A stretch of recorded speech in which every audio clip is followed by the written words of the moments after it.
만나면 좋은 친구 MBC.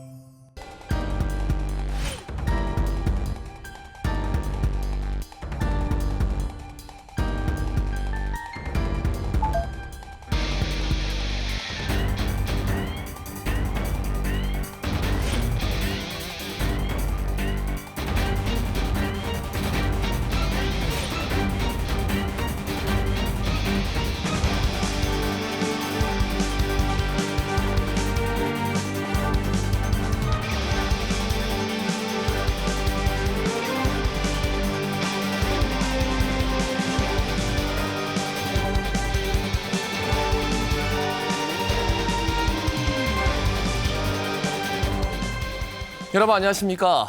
지난 4월 10일 우리는 22대 국회의원 선거 성적표를 받아들었습니다. 성적표에 대한 의견들이 참 분분합니다. 전국적인 판세와 또 부산이 완전히 달라졌기 때문에 오늘 이 부산의 판세가 앞으로 부산 정부에 어떤 영향을 미칠지, 부산 현안에는 어떻게 작용할지 여러 가지로 예상해보는 시간 마련했습니다. 선택 2024 부산 총선 지도 두 분과 함께합니다. 먼저 배종찬 소장입니다. 안녕하십니까? 이어서 차재원 교수입니다. 예, 안녕하세요. 자, 선거 전만 해도 여론조사, 심지어 출구조사까지도 굉장히 박빙, 그리고 심지어 더불어민주당 쪽에서 앞서는 곳이 많았는데 뚜껑을 열었습니다. 18석 중에서 한 석만 더불어민주당이 가져가고 나머지는 오히려 국민의힘이 그야말로 싹쓸이라는 표현이 맞는 것 같아요. 가져갔단 말이죠. 이거 어떻게 보셨습니까? 예상했던 일이고요. 네. 또 우리가 선거 직전에 또 특집 방송을 하지 않았습니까? 그렇죠. 그때도 다른 지역은 몰라도 부울경 지역은 국민의힘 지지율 또 더불어민주당 지지율이 막판 표심 결집에 영향을 많이 미칠 것이다라는 전망을 드렸고요. 그대로 또 예상을 하고 분석을 한 대로 나왔는데 실제로 우리 부산 MBC가 국제신문과 함께 또 시점을 나누어서 조사를 실시한 바도 있었습니다. 네네. 그 조사 결과를 지금 소개를 해드리려는 것이 아니라 그 흐름의 변화를 볼 수가 있었습니다. 그러니까 먼저 좀 일찌감치 실시됐던 조사와 좀 임박해서 선거운동이 끝날 때쯤 무렵에 실시됐던 조사 결과 분명히 차이가 있었어요. 네네. 그러니까 그 전보다는 더욱 국민의힘이 결집하는 그 결과를 확인할 수가 있었기 때문에 그만큼 최종 선거 결과는 국민의힘이 결집하는 상황일 수밖에 없겠구나. 단 하나 이제 조국 대표, 조국혁신당 대표가 빠져나가는 민주당 지지율을 막는 효과는 있었지만 네네. 지역구에 후보자가 없는 겁니다. 그러니까 그런 상황들이 결국 지역구에서의 승리까지 도움이 되는 형태가 되지는 못했던 것으로 분석됩니다. 그러니까 여론조사의 트렌드를 찾아야 된다. 어떻게 흐름을 찾아야 된다 했는데 분명히 이렇게 붙어나가는 뭔가 좀 흐름을 보셨고 거기에 또 후광 효과가 좀 부족했다라는 말씀까지. 차재원 교수님, 예. 교수님께는 좀 다르게 여쭤보겠습니다. 예. 사실 최대 6석 이상 6 플러스 알파를 아니, 3 플러스 예상을 알파를 3 플러스 알파입니까? 3 플러스 알파를 죄송합니다. 얘기하면서 최대 6석까지 제가 최대 예측을 6석. 했었죠. 예. 그런데 지금 예상은 좀 많이 다르게 나왔습니다. 사실 어제 아니죠. 그러니까 당일날 출구 여론조사만 나왔을 때만 하더라도 네네. 제 예측이 맞는구나 하는 생각을 그렇죠. 했고요. 예. 실제 또 여러 기자들로부터 그렇게 예상을 하셨는데 맞췄군요라는 이야기까지 들었습니다만 예. 근데 저는 그런 생각을 합니다. 이 전반적으로 전체적인 그 판세는 사실은 윤석열 정권에 대한 심판의 기류가 아주 강했잖아요. 네네. 그런 부분들이 아마 지금 이 야당의 아주 지금 이례적인 압승으로 나타난 것이지만 아마 이런 야당의 그 독주 우려에 대해서 사실 국민의힘이 막판에 상당히 업소 전략을 취했잖아요. 네네. 200석 개헌 저지선까지는 좀 확보하게 해달라는 그러한 호소들이 사실은 부산이 어떻게 보면 보수의 안방인데 여기에 있는 보수층들을 총결집하는 하나의 자극제를 만든 것이 아닐까라는 생각이 들어요. 그리고 특히 그동안 여론조사에 사실 잘 나타나지 않았던 소위 말하는 소극적인 지지층들. 네네. 그 지지층들이 사실 어떻게 보면 우리가 샤이 보수라고 이야기를 합니다만 네네. 그런 분들까지 총투표장에 나와서 일종의 뭐랄까요. 그러니까 야당의 독주를 막으려고 하는 표심을 발휘한 결과가 부산에 아주 이례적인 결과를 낳은 것이 아닐까 하는 생각이 듭니다. 그동안에 사실 이 전국적인 선거하고 부산이 그렇게 동떨어진 모습을 보인 경우가 그렇게 많지는 않았거든요. 사실 소위 말하는 비동조화의 모습은 극히 이례적이라는 측면에서 봤을 때는 앞서 말씀드린 대로 이 지금 보수의 위기를 직감한 보수 지지층의 결집의 효과가 아닐까 하는 생각이 듭니다. 그러니까 우리가 보수 지지층의 결집이라는 것을 그렇게 무게감을 많이 안 뒀던 지난 시간이라면 그 무게감을 확실히 느낄 수 있는 성적표였습니다. 자, 그러면 두 분 뭐 또 한 가지 여쭤보고 싶은 게 나 이것만큼 정말 이렇게까지 다르게 나올 수 있을까? 좀 놀랐다라는 선거구가 있으세요? 놀랐다기보다는 저는 수영구에 주목을 했습니다. 부산 수영구. 수영구입니다. 여기서 이제 장해찬 무소속 후보가 과연 얼마나 득표가 나올까가 중요했는데 부산에도 분명히 윤석열 심판 여론이 없진 않았다고 볼 수 있을 것 같아요. 장해찬 후보가 그렇게 약진하지 못하고 또 특별히 어떤 인물보다는 이 지역에서 위기감에 따른 국민의힘이 결집을 했다. 네네. 그래서 정현우 후보자가 당선자가 됐다는 측면에서는 부산 지역과 울산 지역과 경남 지역은 묘합니다. 다른 어떤 지역과 다르게 여기는 윤석열 정부에 대한 평가 심판 성격도 있고 이재명 대표에 대한 평가와 심판 성격. 민주당도 이래서는 안 돼 하는 게 좀 엄연히 동시에 일어난 지역이고 그 뚜렷하게 나타난 지역이 바로 수영구라고 할 수 있겠죠. 네. 차정 교수님. 예, 저는 뭐 사갑의 상당히 결과를 조금 사하갑. 이례적으로 네. 봤습니다. 사실 여러 지금 그 관련된 그 여론조사에도 보면 네네. 사실 사하갑의 현역 의원인 최인호 의원이 오차 범위 밖에서 상당히 앞서가는 것으로 10% 앞선 것도 10% 앞선 걸로 있었어요. 나왔고 예. 사실은 뭐 최인호 의원 같은 경우 그 지역에서 두 번이나 그 당선이 됐던 이력을 갖고 있고 그렇죠. 반면에 이승은 후보 같은 경우는 뭐 이 부산 경제부시장을 직전에 하긴 했습니다만 그 지역의 입장에서 봤을 때는 사실은 잘 모르는 외지인의 성격을 띠고 있었는데도 불구하고 그 짧은 기간에 최인호 의원의 그런 인물 경쟁력을 뛰어넘는 하나의 모습을 보였다. 이런 부분들이 과연 어디서 비롯됐을까라는 부분이 제 머리를 좀 갸웃거리게 만든 하나의 그 지역이었습니다. 그 참 아이러니한 게 역사는 반복된다고 해야 되나요? 최인호 의원이 지난번 선거 때 600여 표 차로 이겼는데 이번에 또 600여 표 차로 졌습니다. 네. 참 이게 좀 역사의 아이러니고. 그렇죠. 예. 이게 이제 이른바 우리가 슈팽글러의 순환론 같은 거죠. 자꾸 이제 어떤 환경에서는 A라는 사람이 좋은 환경을 맞지만 또 다른 환경에서는 B라는 사람이 똑같이 비슷한 상황에 좋은 환경을 맞게 되는 것이거든요. 네네. 그러니까 항상 선거라는 것은 굉장히 선제적 대비가 필요합니다. 그러니까 이번 선거도 최인호 후보자가 인물 역량이 모자랐다고 보지는 않아요. 네네. 다만 국민의힘의 위기감이 더 많이 집중이 됐고 그 영향을 오히려 수도권 이 여러 후보자들 논란이 있지 않습니까? 그런데 네네. 그 후보자들은 정작 당선이 됐어요. 누구라고 말씀을 안 드리겠습니다만. 네네. 그런데 그 여파가 오히려 부산으로 또 울산으로 경남으로 오면서 유권자들이 와 그라노 그건 아니지 이런 게 좀 영향을 미쳤다고 볼 수가 있는 거죠. 네. 그거 관련해서 제가 한 예, 말씀 예. 드리고 싶으면 그러니까 지금 말씀하신 부분이 김준일 후보와 그 양문석 후보의 네, 아마 네. 그런 여러 가지 문제들 때문에 지금 말씀하시는 것 같은데요. 제가 생각했을 때도 전체 판세를 뒤엎지는 못했지만 소위 말하는 나비 효과를 불러일으켰다. 그 효과 중에서 상당히 부산의 좀 박빙 지역 같은 경우에 민주당의 표심이 표로 연결되지 못하는 하나의 장애로 저는 발생했다는 생각도 듭니다. 네, 그런 네. 측면에서 봤을 때는 사실 민주당이 그 두 사람의 의원을 일종의 뭐랄까요 공천 취소를 하지 않고 끝까지 가는 측면에 있어서 아마 내심 뭐 이번 결과를 보고 만족을 하고 다행이라고 생각할지 모르겠지만 이런 식의 그러니까 좀 흠지라고 할 수 있는 지역에 미치는 이 부정적인 효과에 대해서는 민주당이 사후라도 한번 이 대목에 대해서는 진지하게 고민해볼 요소가 있다는 생각이 들어요. 실제로 본인 지역구에서는 그렇게 영향을 많이 받지 않았는데 오히려 부산에 나비 효과 말씀을 하셔가지고 부산에는 좀 영향을 준 것 같다라는 말씀. 그 여론조사가 일찌감치 어떤 지역은 막 더불어민주당이 앞서는 그 여론조사를 봤을 때 그게 오히려 샤이 보수층을 좀 결집시켰다. 이것도 좀 가능한 해석일까요? 그렇죠. 지역에 따라서는 오히려 이번 선거는 이제 수도권 선거라는 얘기를 많이 했습니다. 예, 물론 예, 우리 예. 낙동강 벨트가 매우 중요하지만 그래서 수도권은 오히려 윤석열 대통령에 대한 특히 이제 빅5 대학이 다 네, 서울에 네. 있다 보니까 의대 정원, 의정 갈등 같은 부분도 영향을 미쳤습니다만 우리 부산의 경우에는 또 끝까지 또 윤석열 대통령이 이 부산에서 사전투표를 한 것을 일부에서는 또 부정적이다라고 보지만 저는 그래도 부산에서 뭐 짠한 어떤 연민의 동정의 이런 여론도 참 무시 못합니다.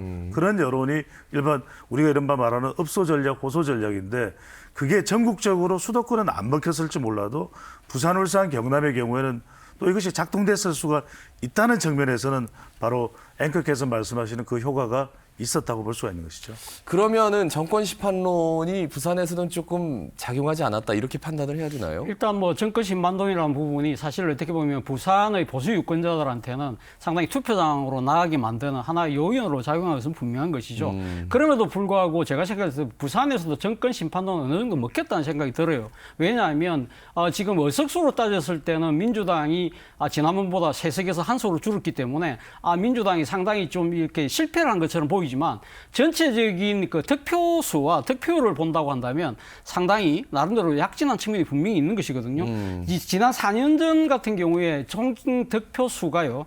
이거 당시 미래통합당, 그러니까 국민의힘 전신하고 한 22만 표 차이가 났는데. 자, 민주당과 미래통합당이. 그렇죠. 미래통합당이. 근데 네. 지금 이번 선거 같은 경우는 총 한 14만 표 정도 차이로 좁혔다는 것이죠. 이런 것이 어떻게 보면 소선거구제가 갖고 있는 맹점 때문에 사실 그러니까 민주당의 그때 의석수로 전환되지 않았다는 것 네네. 뿐이지만 사실은 어떻게 보면 민주당 입장에서 나름대로는 약진한 측면이 분명히 있고요. 또 하나의 부분, 짚고 싶은 부분은 사실 어떻게 보면 낙동강 벨트 하잖아요. 그만큼 네네. 중요하다는 이야기를 했지만 결과적으로 전국적인 판세를 봤을 때는 사실 어떻게 보면 낙동강 벨트가 낙동강 전선으로 변한 느낌이 있다는 것이죠. 네. 지금 국민의힘의 입장에서 본다고 한다면 수도권에서 몇몇 지역을 빼고는 사실 지역에서 의석을 얻은 데는 부산, 경남, 울산, 대구, 경북이에요. 네네. 말 그대로 6.25 때 낙동강 전선을 구축한 그 상황이잖아요. 네네. 자칫 잘못하면 이러한 상황에서 우리가 지금 부산에서 방어했었기 때문에 보수가 나름대로 만족하고 자만해서는 안 된다는 것이죠. 자칫 잘못하면 지금 국민의힘이 이 대중정당의 모습이 아니라 네네. 말 그대로 영남 지역당으로 전락할 수 있다는 비판도 충분히 가능할 수 있기 때문에 그렇습니다. 네. 부산도 우리 부산 MBC가 실시했던 여론조사 결과를 보면 심판론이 당연히 있습니다. 네네. 하지만 그것과 이제 위기감에 따른 결집에서 막판이 이제 이 결집 심리가 이제 작동했다고 볼 수가 있는 것이거든요. 그렇죠. 그렇지만 여전히 방금 전에 말씀하셨던 대로 지난 총선에 비하면 민주당의 총 득표수와 또 국민의힘의 보수정당의 총 득표수가 큰 차이가 없다라는 겁니다. 부산, 울산, 경남의 PK 지역도 고민이 이겁니다. 지역에 뭔가 뚜렷한 대선 후보, 보수정당의 대선 후보 감이 없다라는 겁니다. 가령 기억나는 게 제가 1988년의 총선에서는 당시에 이 통일민주당의 YS 예. 김영삼 후보가 부산의 모든 지역구, 단 한 지역구, 바로 금정구, 김진재, 워낙 이제 재력가 있기 때문에 네네네. 돈진재라고 부를 정도의 그런 또 인물이었습니다. 예. 뭐 신문 보도에도 그렇게 나왔었으니까. 근데 그때 YS가 다니면서 확실히 제가 해 보겠습니다. 이러니까 사람들이 밀어줬거든요. 근데 그만한 사람이 없어요. 지금 과연 YS의 손자는 여기에 시도를 했습니다만 과연 경선이 누가 떨어졌죠. 그렇습니다. 네. 그런 지역의 대권 후보감이 될 수 있는 리더가 있느냐. 이게 앞으로 국민의힘은 상당한 숙제가 될 걸로 보입니다. 알겠습니다. 자, 두 분의 나름 전체적인 총평을 들어봤고요. 이번에는 개별 지역구로 한번 들어가 볼까요? 일단 동부산 함께 가시죠. 현역 의원끼리 맞붙는 남구. 빅매치의 승자는 박수영 당선인입니다. 54.4%의 득표율입니다. 치열한 3파전이 예상됐던 수영구는 이를 깨고 정현우 후보가 무난히 당선됐습니다. 보수표의 결집이 두드러졌습니다. 박빙 승부가 예상된 해운대 갑은 국민의힘 주진우 후보가 개표 내내 승기를 잡았고 해운대구 을 김미애 당선인은 상대 윤준호 후보를 부산에서 가장 큰 득표율 차로 꺾었습니다. 리턴 매치 기장구는 득표율 52.33%, 현역 의원 정동만 당선인이 재선에 성공했습니다. 부산시의회 의장 출신 간 맞대결을 벌인 금정구. 백종원 당선인이 상대 후보와 10%포인트 이상 격차를 유지하며 일찌감치 승부를 갈랐습니다. 동래구도 서지영 후보가 초반부터 상대 후보를 누르고 득표율 54.26%로 당선됐습니다. 7석이 걸린 동부산은 7석 모두 국민의힘 후보가 차지해 보수 텃받침을 재확인했습니다.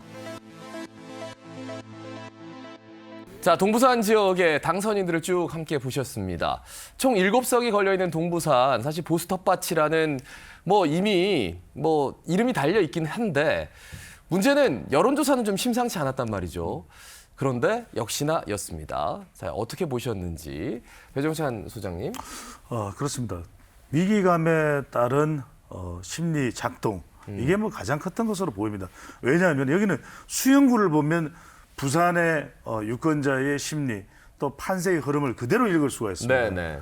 아니 우리가 MBC가 조사했던 것 또는 아닌 다른 조사기관이라고 하더라도 이 지역은 이렇게 판단 안 했거든요. 왜냐하면은 윤석열 대통령을 대변하는 관계가 있는 장해찬 후보, 그 다음에 공천 취소되면서 한동훈 위원장의 결정으로 내려진 정현우 후보죠. 이 두 사람의 갈등 구조 속에서 오히려 유동철 후보가 어부지를 가져갈 것이다. 네네. 그런 여론조사 결과도 많았습니다만 저는 여기서 정말 깜짝이 아니라 깜짝 놀랐습니다. 왜냐하면 장해찬 후보가 한 자릿수 득표예요. 네네. 이 이야기는 결과적으로는 윤석열 대통령에 대해서도 저는 심판했다. 하지만 이제 결집을 하면서 정현우 후보자 쪽으로 정현우 후보자가 중요한 것이 아니라 국민의힘으로 결집을 한 겁니다. 그래서 국민의힘으로 결집하는 성격을 고스란히 보여준 것이 수영구고 또 하나를 좀 언급하자면 저는 해운대입니다. 주진우 후보자에 대해서 상당히 여론조사상으로 좀 불안했습니다. 네네네. 해운대가 마치 서울의 강남 3구처럼 보수 성향이 상당히 강한 유권자라고 우리가 이해를 합니다만 여론조사는 그렇지 않은 경우도 있거든요. 네네. 그런데 결과적으로 보면은 아주 박빙도 아닙니다. 꽤 차이가 있어요. 많이 차이 났죠. 그래서 네. 주진우 후보자의 당선을 보면은 저는 다른 것보다는 주진우 후보자에 대해서는 사실 오늘 구체적으로 말씀드릴 필요는 없습니다만 여러 가지 논란도 있었습니다. 그런데도 불구하고 주진우 후보 쪽으로 표가 보수표가 결집이 됐다는 것은 그만큼 저는 그냥 세 글자입니다. 동부산 위기감. 네네네. 동부산 위기감. 보수 텃밭이 뭔가 좀 새롭게 바뀔 수 있는 뭔가 위기감. 예, 앞서도 제가 말씀드렸습니다만은 이번에 부산의 하나의 이 총선의 하나의 특징이라고 한다면, 네네. 일종의 전체적인 전국적인 이 정권 심판에 대한 나름대로 보수 위기감이 네네. 총결집으로 나타났고 그 총결집으로 나타난 가장 대표적인 지역이 말씀하신 수영과 저는 해운대 갑이 아닐까 하는 생각이 들어요. 네네. 사실 뭐 수영 같은 경우는 어떻게 보면 지금 민주당 후보가 어부지리할 수 있는 그런 구조였습니다만 사실 그럼에도 불구하고 상당한 지금 이 표차가 날 것으로 보였는데 거꾸로 지금 정연우 후보가 압승을 하는 그런 구조였지 않습니까? 네네. 그거는 아무래도 일종의 뭐랄까요, 사표 방지 심리가 상당히 많이 작용을 했을 것 같아요. 그러니까 보수 후보 둘이가 지금 갈라진 상황에서 어느 한쪽으로 밀지 않고 만약 표를 나눠줄 경우에는 내 표가 사표가 될 수밖에 없다는 그러한 아마 절박감들이 보수 유권자들이 상당히 작용을 했고 네네. 그럼 누구에게 몰아줄 것이냐? 그런데 공교롭게도 이 여론조사 결과에 보면 당시 지금 이 후보가 바로 정연우 후보였거든요. 네네. 그리고 거기다가 정연우 후보는 또 국민의힘이 공천한 인물이다는 그것들이 맞물려 작용을 하면서 아무래도 장해찬 후보가 아무리 대통령의 뭐 1호 참모라고 이야기는 하지만 그러한 부분들보다는 일단 지금 국민의힘이 보수 정권을 대변하는 정당이라고 한다면 그쪽에도 몰아줘야 됐다는 표심이 한쪽으로 쏠린 결과고요. 그리고 해운대갑 같은 경우도 사실 주진우 후보가 꽤 좀 차이가 나는 식으로 벌어지는 그런 결과도 나왔었잖아요. 네네. 이 여론조사에 사진 여론조사에 그렇다고 한다면 상당히 주진우 후보가 쉽지 않을 것이라는 그 이야기도 많았죠. 네, 사실 그랬었죠. 해운대에 사실 어떻게 보면 정치적인 신인이고 외진적인 성격을 띠고 있었잖아요. 그리고 상대 후보가 바로 직전 구청장이에요. 그렇기 때문에 상당히 아마 심판이 작용을 한다면 상당히 나름대로 민도가 높은 해운대에서도 상당히 그것이 통할 거야라는 것이 네. 전문가들의 시각이었기 때문에 이런 관점에서 본다고 한다면 그것이 아니고 전혀 정반대의 결과가 나왔다. 그렇다고 한다면 그거야말로 이 지금 숨어있던 소극적인 샤이 보수층까지 총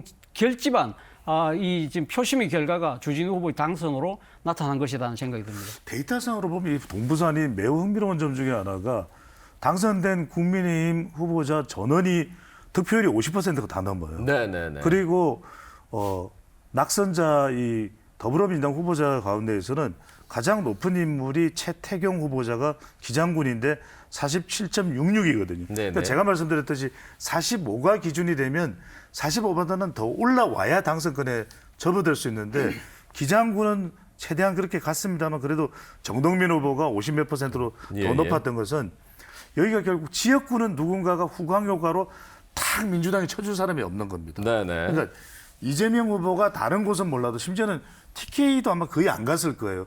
PK도 오기는 왔습니다만 정작 온다고 하더라도 후광 효과가 별로 없는 그런 경우가 이제 돼버렸는데 그렇다고 해서 조국 대표가 지역구 후보가 없거든요. 조국 역시. 그렇기 때문에 민주당 후보자들을 덜어내놓고 민주당 후보자를 밀어줍시다 뭐 이렇게 할 수 있는 상황은 아니었고 결과적으로는 앞으로 민주당도 PK 지역에 누가 좀 인물 구심점이 될까. 사실은 그걸 좀 노려볼 만한 인물이 완전 부산 출신은 아닙니다만 양산의 김두관 DK였는데 아테나도 말씀드리겠습니다만 이번에 낙선을 해버리는 바람에 그 부분을 또 확장성을 가져가기 상당히 어려운 부분.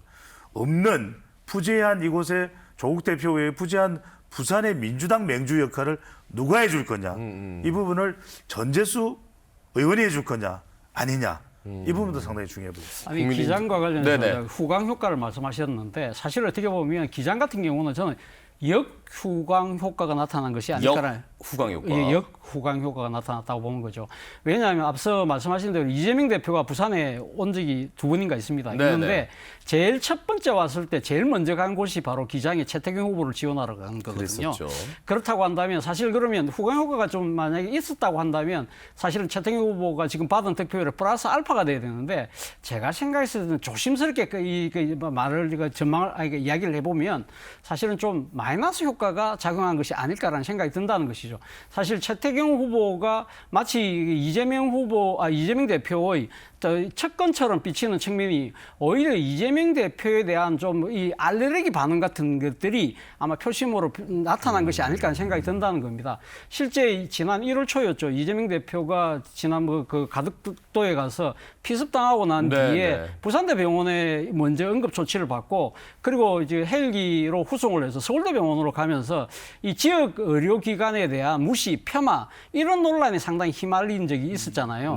그런 부분들도 상당히 유권자들 입장에서는 그런 것들 아마 생각했을 가능성도 있고 또 하나는 사실 이 부산의 좀 수군 사업 같은 것이 바로 산업은행의 본점 이전이잖아요. 이 부분과 관련해서 법을 바꿔야 되는데 지금 다수당이 민주당이 소극적인 반응을 보이고 있다. 그리고 이런 부분들에 대해서 박영준 부산시장이 이재명 대표를 찾아갔는데 약간은 문전 홀대를 당하는 그러한 또 이 모습들이 드러나고 이런 부분들까지 맞물리면서 오히려 이재명 대표가 사실 특정 후보의 후광처럼 보이는 것이 오히려 역효과가 난 그런 측면도 저는 있지 않았을까라는 생각이 듭니다. 서울 경기에서 생각하는 그 이재명 대표의 그 느낌과 그리고 부산 사람들이, 부산 시민들이 느끼는 이재명 대표에 대한 그 느낌의 미묘한 뉘앙스의 차이. 그렇죠. 그렇기 때문에 사실 이재명 대표가 이번 총선을 통해서 아마 차기 대선 탄탄대로가 열렸다고 하시는 분들이 많잖아요. 그런데 이런 부분들을 만약에 부산에서 이 표심을 나름대로 생각을 해보신다면 그러면 부산을 비롯한 영남에서의 이재명 대표의 이미지 이런 부분들을 어떻게 바로잡고 보완해 나갈 건지를 본인 스스로가 조금은 고심해봐야 될 대목이라는 생각이 들어요. 자, 그러면 수영도 얘기해 주시고 기장도 얘기해 주시고 했는데 저는 사실 단연 좀 주목이 되는 게 바로 남구입니다. 현역 국회의원이 붙은 유일한 지역구이기 때문에 사실 박재호 후보가 조금 더 앞서는 여러 가지 지표들이 나왔는데 결과는 한 12,000여 표, 상당히 큰 표차로 박수영 후보가 승리를 거머쥐었습니다. 여기는 어떻게 보셨습니까? 저는 이 지역의 가장 큰 기준점은 변곡점은 사전투표였다고 봅니다. 사전투표. 왜냐하면 사전투표 그러면 그래도 민주당이 더 상당히 좀 높은 지지를 얻어내고 득표를 하는 것이 사전투표일 거야라고 생각하시는데 사전투표에서 거의 3,000여 표밖에 차이가 안 났어요. 박재호 후보가 적어도 여기서 한 5,000표, 6,000표는 앞서야 되거든요. 그런데 3,000여 표 차이가 안 나고 본투표에서는 오히려 박수영 후보가 훨씬 더 많이 득표를 하는. 그러니까 사전투표에서 두 가지겠죠. 하나는 민주당 지지층이 생각보다는 남구의 경우 많이 안 나왔다. 또 하나는 보수 유권자들도 많이 나왔다. 그러니까 부산의 독특한 현상이 이번에 사전투표일 수도 있는 것이 사전투표하고 선거 이전에 실시됐던 여론조사하고 출구조사가 비슷해요. 그 이야기는 사전조사에 대한 과다 해석이 됐을 수가 있는 거죠. 가중치에 대한 계산이 조금 잘못됐을 수도 있다. 그렇죠. 그래서 그런 부분들이 영향을 미쳤을 것이다. 그러니까 박재호 후보로서는 낙선을 냈지만 사전투표 이걸 가장 많이 이야기할 것 같아요. 예. 뭐 아무래도 뭐 데이터 전문가시니까 그렇게 분석을 하시는데 저는 좀 다르게 봅니다. 다르게 네. 보는 이유는 수영이라는 이 지역이 이번에 합구가 됐잖아요. 그러니까 남구. 남구 갑하고 예. 남구 을이 하나가 돼서 한성구가 됐기 때문에 사실 박재호 후보 입장이 상당히 불리한 수밖에 없는 것이죠. 박재호 후보는 상당히 이 지금 상대적으로 흠질하는 이 남구 을의 이 세 번째 도전 끝에 당선이 될 만큼 상당히 어렵게 이 지역을 개척해 왔던 인물이거든요. 네, 그렇다고 네. 한다면 상당히 나름대로 이 지역 밀착형의 그러한 정치적 행보를 통해서 불리한 정당의 지지율을 극복해 왔는데 네. 이번에 이 갑하고 이렇게 이 합고가 됨으로써 아무래도 갑 쪽에 가서 자신의 그 지역 밀착형의 그런 뭐 생활 정치 이런 부분을 보여주기에는 시간이 너무 역부족이었다는 거예요. 반면에 박수영 후보 같은 경우는 어차피 지금 남구 을 같은 경우는 기본 지금 조직과 득표를 할 수 있는 기반은 갖춰져 있다는 것이죠. 그렇다고 네, 네. 한다면 사실 어떻게 두 사람이 지금 그러니까 똑같이 100m 달리기를 한다고 한다면 사실 박수영 후보는 한 30m, 40m 앞서간 상황에서 달리는 그런 형국이었다는 것이죠. 그런 측면에서 본다고 한다면 사실은 이런 부분들이 만약에 선거구 조정이 법상 보면 이 투표율 1년 전에 마무리되기로 돼 있었거든요. 네네. 만약에 1년 전에 마무리가 되었다고 한다면 좀더 아마 준비를 박지호 했다. 후보 입장에서 좀 더 이 남구 갑 쪽으로 좀 밀착할 수 있는 시간을 가졌을 건데 그렇지 못하다 보니까 그러한 불리함을 갖고 지금 선거를 하다 보니까 상당한 표 차이를 벌렸던 가장 큰 요인이 아닐까 하는 생각이 들어요. 또 좀 전략적 부분도 있는 것 같아요. 저는 이제 제가 부산 지역에 출구 조사를 담당했던 적도 있습니다. 네, 이전에 네. 국회의원 선거에서 조사기관이 있을 때. 그러면 각 투표소마다 좀 달라요.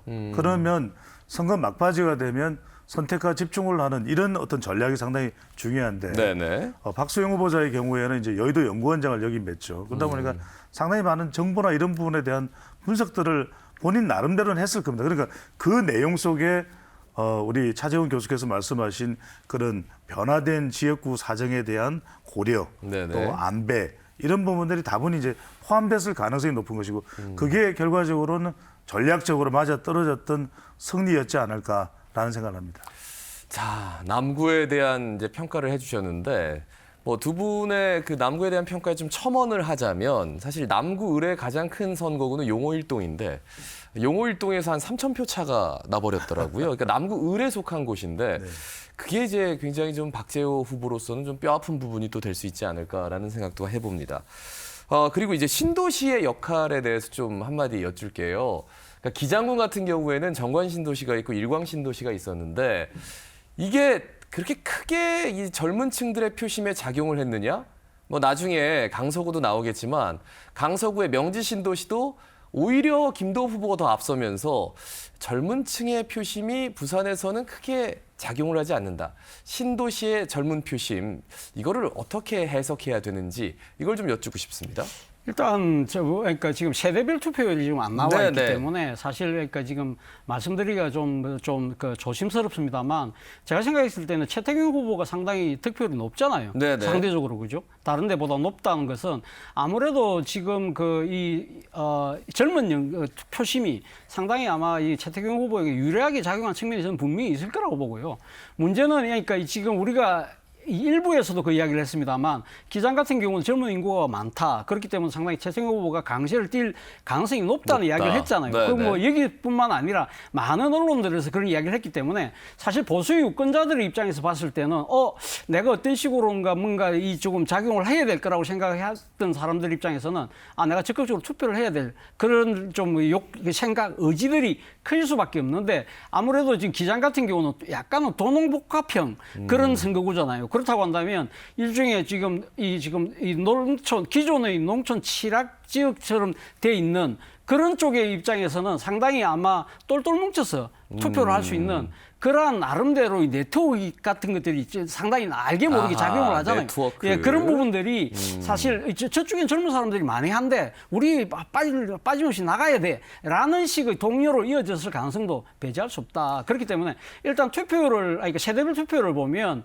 상대적으로 만약에 지금 노장년층들의 투표율이 높다고 한다면 그것이 승부를 갈랐다고 이야기할 수도 있겠죠. 오히려. 예. 이렇게 보면 될 것 같습니다. 지난 이제 2020년에 총선은 이제 코로나 국면이었거든요. 그렇죠. 그때 이제 투표 결과를 분석했을 때 많은 이야기가 이번 총선은 20대, 30대 40대, 50대까지 결정을 했다. 이런 이야기들을 많이 했어요. 근데 이번의 경우에는 40대, 50대, 60대, 70대 이상이 투표 결과를 좌우했다. 이런 네, 이야기를 합니다. 네, 네. 그 이야기는 20대, 30대가 그렇게 파격적으로 영향을 미치는 선거가 못 됐다는 거죠. 그러니까 그런 신도시, 명지 신도시가 됐던 대표적인 지역이 양산도 그런 성격이 있어요. 알 겁니다. 아실 겁니다. 근데 그렇게 이번에 결과를 보면은 그렇지 않은 것을 보면 민주당이 지난 선거만큼 약진하지 못한 것을 보면은 다분히 이번에 젊은 세대들이 뭉쳐서 와 하고 나가자라고 하는 그런 성격의 선거가 아니었다고 볼 수가 있는 거죠. 알겠습니다. 자, 동부산의 요모조모를 좀 짚어봤고요. 자, 다음으로 갈 지역은 중부산입니다. 중부산 당선자부터 만나보시죠. 낙동강 벨트 내 더불어민주당의 아성, 북구 갑에서는 국민의힘은 오선 의원 서병수 후보를 투입했지만 전재수 후보를 꺾기엔 역부족이었습니다. 부산 유일의 민주당 당선인이 여기에서 나왔습니다. 북구 을, 개표 내내 엎치락 뒤치락. 해양수산부 차관을 지낸 국민의힘 박성훈 후보가 마지막에 웃었습니다. 이번 총선에서 단독 선거구가 된 강서구는 현역 의원 김도우 후보가 4선에 성공했습니다. 4구 갑에서도 막판 역전이 이루어졌습니다. 3선을 노리는 최인호 후보에 맞서 국민의힘 이성권 당선인이 불과 693표 차로 신승했습니다. 4구 을, 국민의힘 조경태 당선인이 상대 후보를 여유있게 따돌리고 6선 국회의원에 올랐습니다. 장재원 의원이 불출마한 사상구는 장 의원의 후광을 등에 업은 김대식 후보가 당선됐습니다. 여야 총력전이 펼쳐진 부산 낙동강 벨트는 6석 가운데 5석을 국민의힘이 차지하며 선전했다는 평가입니다. 자, 총 5석이 걸린 중부산, 이것도 국민의힘의 싹쓸이로 끝났습니다. 사실 지역 친화적인 후보를 내세운 특히나 부산진 갑이 서은숙 후보가 뭔가 좀 약진하지 않을까. 왜냐하면 이제 영입 인재 1호인 정성국 후보 같은 경우에는 선거운동하는 기간이 길지를 않았단 말이죠. 그런데 결과는 완전히 달랐습니다. 여기부터 한번 짚어볼까요? 그렇죠. 서은숙 후보도 할 만큼 한 거예요. 네네.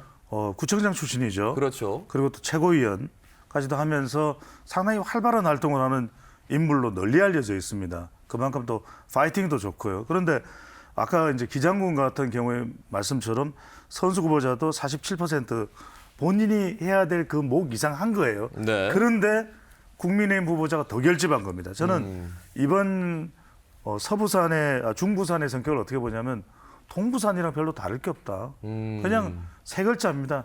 위기감. 그 대표적인 지역이 저는 연제구다. 왜냐하면 우리 MBC 여론조사는 다른 또 조사에서도 네네. 상당히 단일화를 거친 우리 또 노정현 후보. 차재원 교수께서도 유독 강조를 해주셨지만 노정현 후보자가 아니 왜냐하면 밑바닥을 다져온 인물이기 때문에 그 누구나 인정하는 부분이거든요. 네. 저도 이 지역에서 이른바 이주환 현역 의원 아직까지 현역 인기가 남아있으니까 네네. 일종의 또 간섭 현상도 있어요. 김희정 후보자와 서로 간에 정치적 경쟁을 해왔던 관계이기 때문에 그런 것도 영향을 미칠 것으로 봤는데 이번에 그런 게 없어요. 그런 지역이 수영구도 그랬고 연제구도 그렇습니다. 그런 걸 보면 이전에는 왜냐하면 공천 탈락한 이 현역 의원이 상당히 또 좀 방해하는 그런 어떤 현상도 나타나는데 이번에는 그렇지 못해서 유권자들이 그런 영향을 안 받는 정도였다면 말 그대로 더군다나 김희정 후보자는 54%, 아까도 말씀드렸듯이 다 지금 당선자들이 50%가 넘어요. 넘었습니다. 그 네. 이유는 결국은 이건 어떤 후보자를 본 게 아니에요. 위기 아이가 이러면서 이제 결집을 하는 나가신 거다. 현상으로 봐야 되겠죠. 네.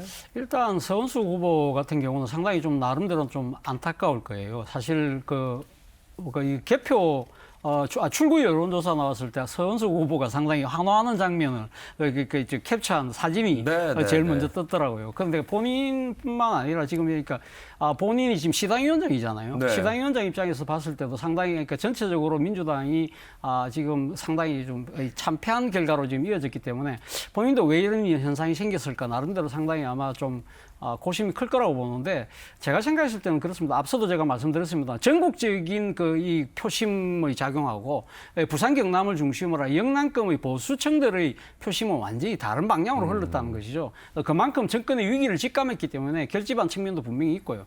또 하나는 앞서도 제가 기장하면서 이야기했습니다만 이재명 대표의 후광 효과라는 부분도 여기에서도 무시할 수 없다는 것이죠.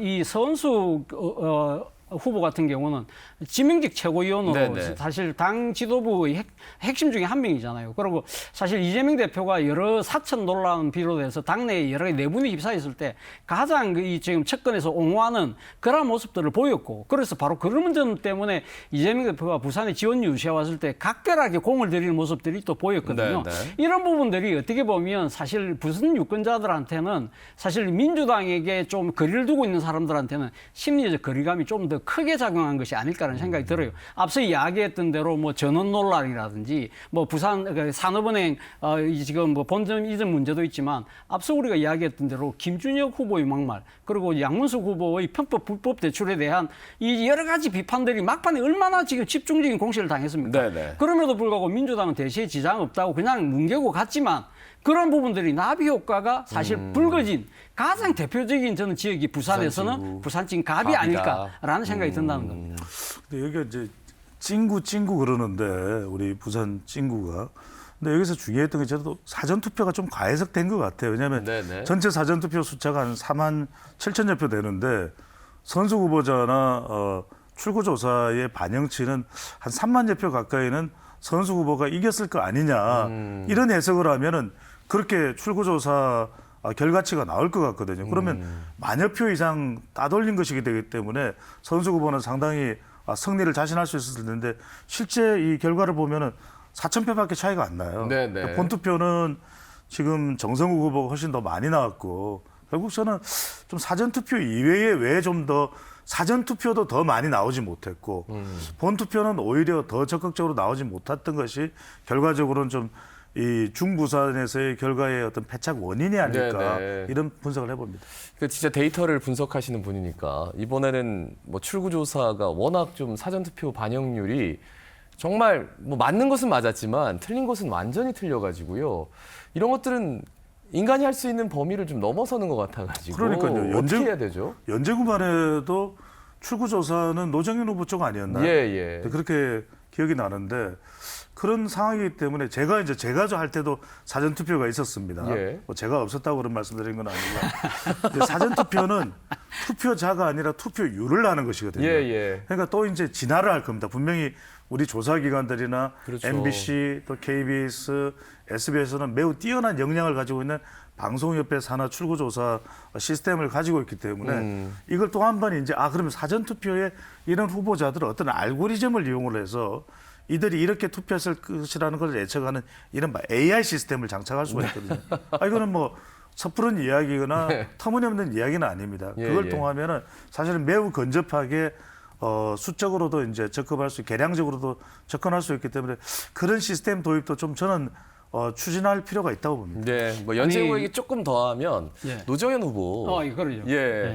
말씀을 들어주셔가지고 차재영 교수님이 어떻게 보면 노정현 후보가 야권 단일화 후보에 굉장히 좀 일찌감치 야권 단일화를 성사시켰고 그래서 좀 많은 돌풍을 좀 일으키나 싶었는데 뭐 결과물은 그렇다 치더라도 일단 그렇게 그 단일화를 하고 나서는 그 과정 자체는 좀 의미를 둬야 되는 거 아닌가요? 그렇죠. 뭐 사실 뭐 지금 진보정당의 지역구 후보가 이렇게 약진한 경우가 부산의 총선 역사상 거의 없었거든요. 그렇다고 한다면 부산에도 새로운 하나의 정치 지형의 조그마한 변화가 시작됐다는 측면에서 저는 의미가 있다는 보고요. 사실은 어떤 변화라는 것 자체가 일종의 경쟁 양상으로 간다는 것 자체가 유권자 입장에서는 상당히 정치가 건강하게 발전하는 하나의 지표로 삼을 수 있기 때문에 그런 측면에서 제가 긍정적으로 보는 것이고 앞서 지금 뭐 이 사전 여론조사 말씀하셨습니다만 사실 이 노정현 후보는 그러니까 이 지금 사전조사 말고 그 사전조사에 약간 졌어요. 약간 뒤졌지만 이 지금 우리가 일반적으로 했던 여론조사에서 상당히 앞섰잖아요. 그런 부분들을 보면 상당히 이제 그때 당시에 좀 소위 말하는 이 노정현 후보의 지지층이 좀 과대 이 포집이 된 그 측면이 있지 않을까라는 생각을 좀 점심을 이렇게 해본다는 것이죠.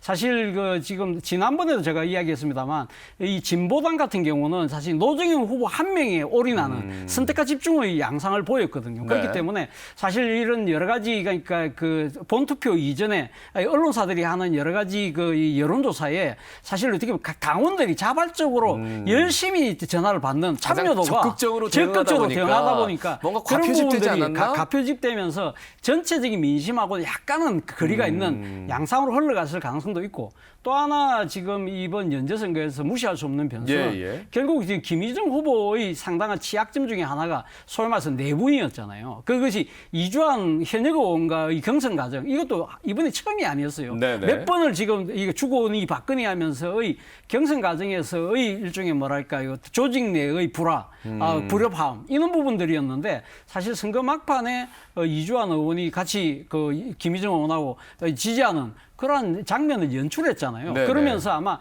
조직 내의 그런 이제 융화, 단합 이런 부분들이 이제는 우리가 해볼 만하다는 부분들도 상당히 아마 작용해서 그런 결과가 나온 것이 아닐까 생각이 듭니다. 그렇죠. 그 영향이고 바로 그게 이제 한마디로 말씀드리면 결과적으로는 선거를 분석할 때 몇 가지 키워드가 계속해서 반복될 수밖에 없습니다. 결과적으로는 어떤 특정 맹주가 없습니다.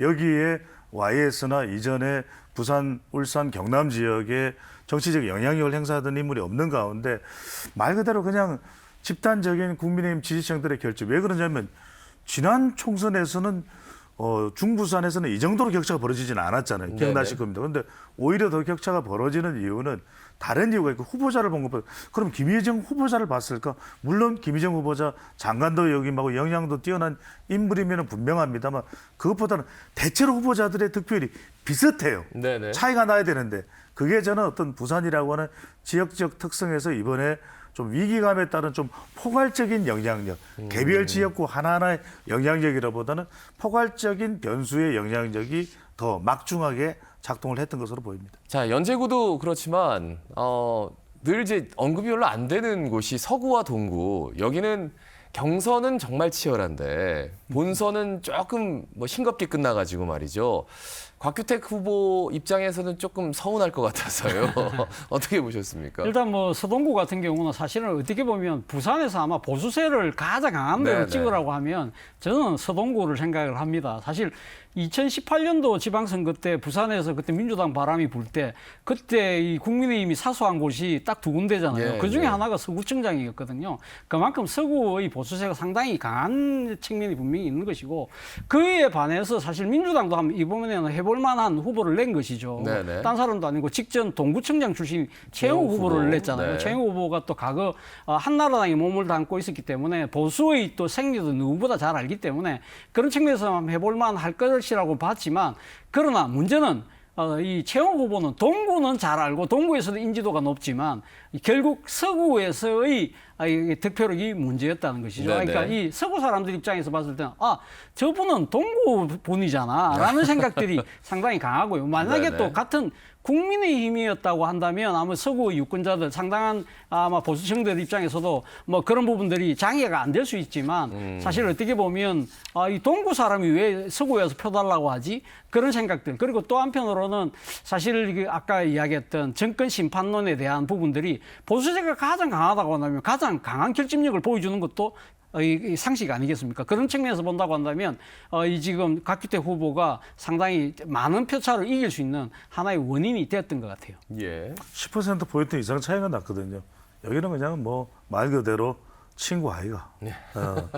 뭐 동구와 서구의 네. 차이도 있겠습니다만 곽규택 후보가 워낙 여기에 이제 절치부심 지역구 관리를 해왔던 곳이고 네네. 이번엔 또 치열한 경선이었습니다. 말 그대로. 그렇죠. 3인 경선, 2인 경선 뭐 그렇습니다. 그렇죠. 그래서 그걸 뚫고서 또 지역구에 나섰기 때문에 그만큼 그런 어떤 결집, 중부산이 또 결집을 하는 지역이 됐네 하는 그 중심에 서 있는 것이 이 서구 동구 곽규택 후보자였다고 봐야 되겠죠. 알겠습니다. 자, 중부산 지역의 여러 가지 투표 행태 그리고 결과물을 두고 분석을 했는데요. 자, 다음 선곡으로 가보겠습니다. 낙동강 벨트 서부산으로 함께 가시죠.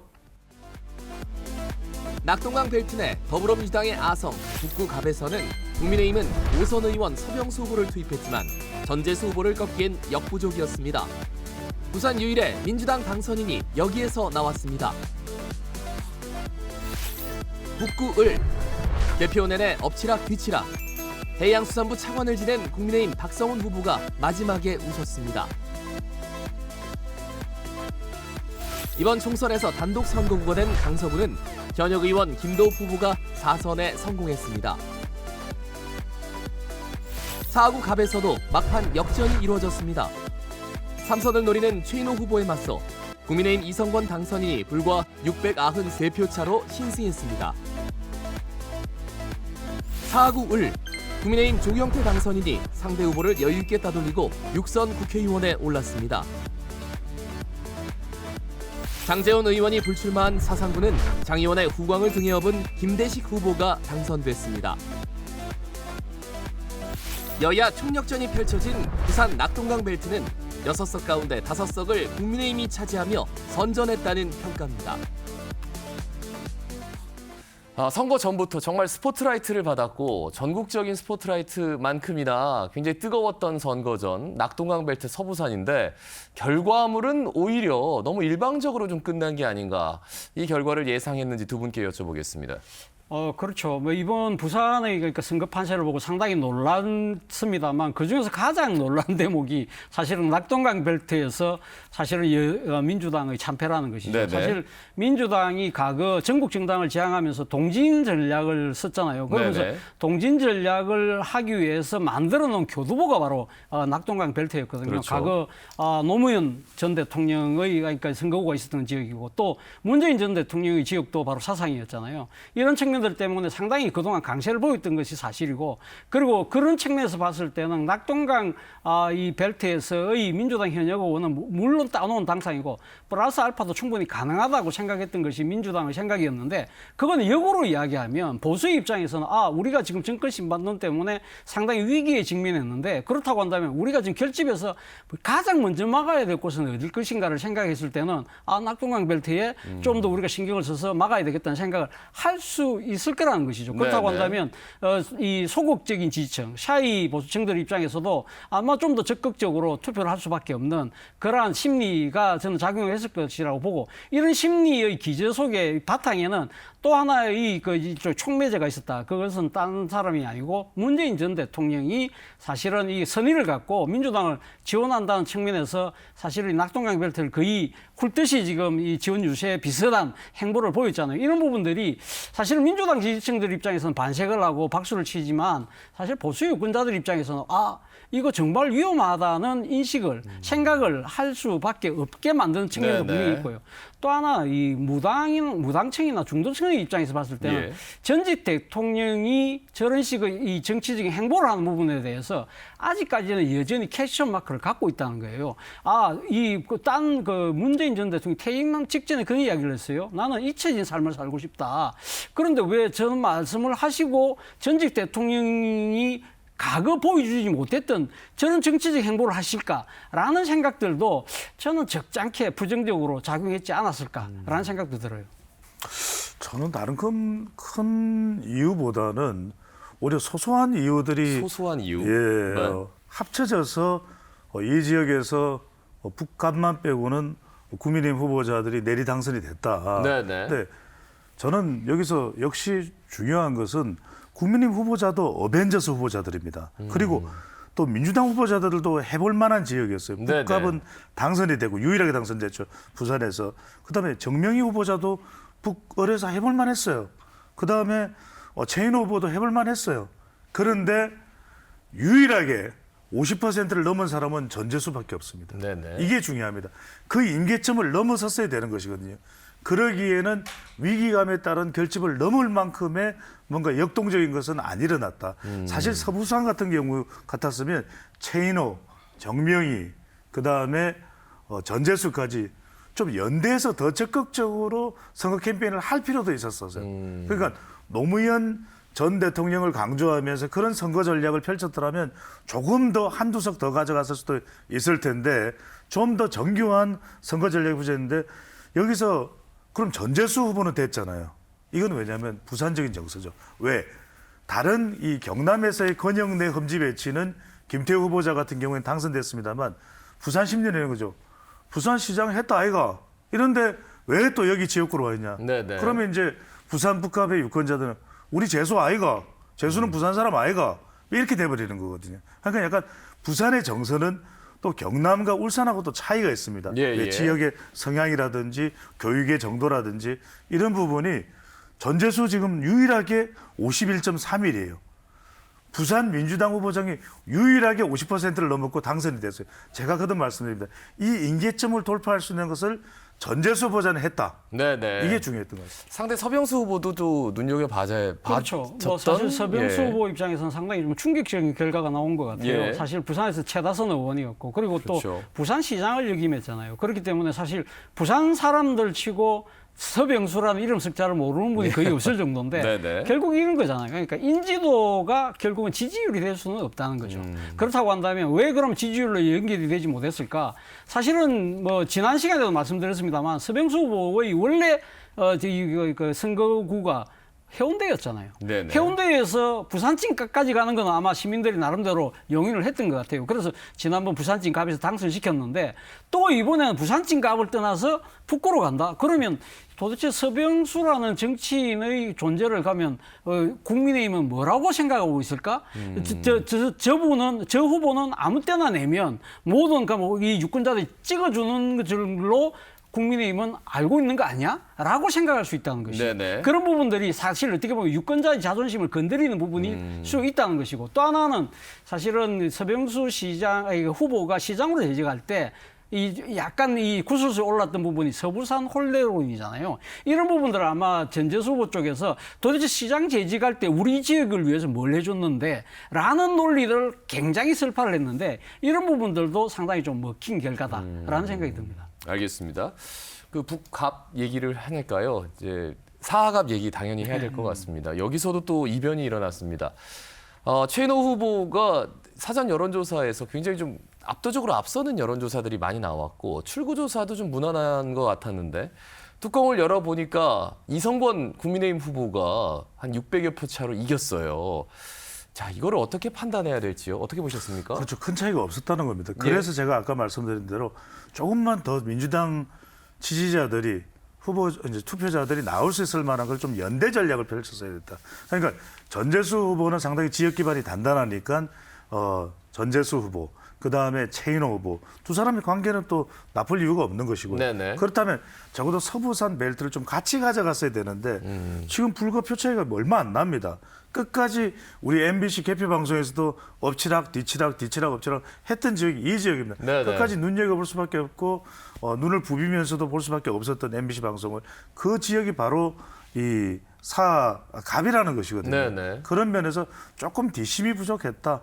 여기에 좀 더 아까 이재명 대표나 문재인 전 대통령이 아니라 민주당 시점에서 부산에 대한 종합적인 전략 발표를 할 수 있거든요. 네네. 메가시티 이런 건 이제 좀 식상합니다. 그러니까 뭔가 지쳐 있는 부산 시민들에게 엑스포도 유치 불발이 됐고 또 후쿠시마 오염수도 좀 걱정이 되고 여기에 짠하고 뭔가 종합적인 그래도 다수당 아닙니까?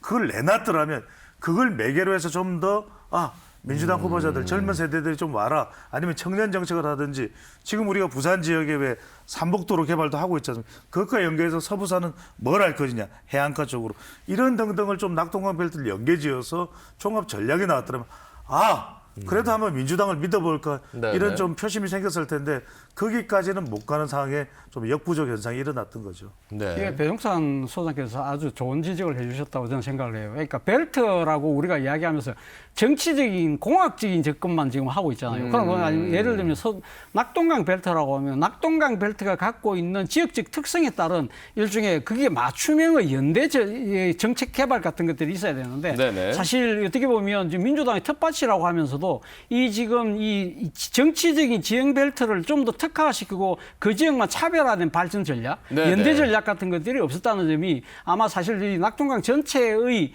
벨트 전체의 민주당의 일종 패배를 설명하는 하나의 요인이 되겠다는 생각이 들고요.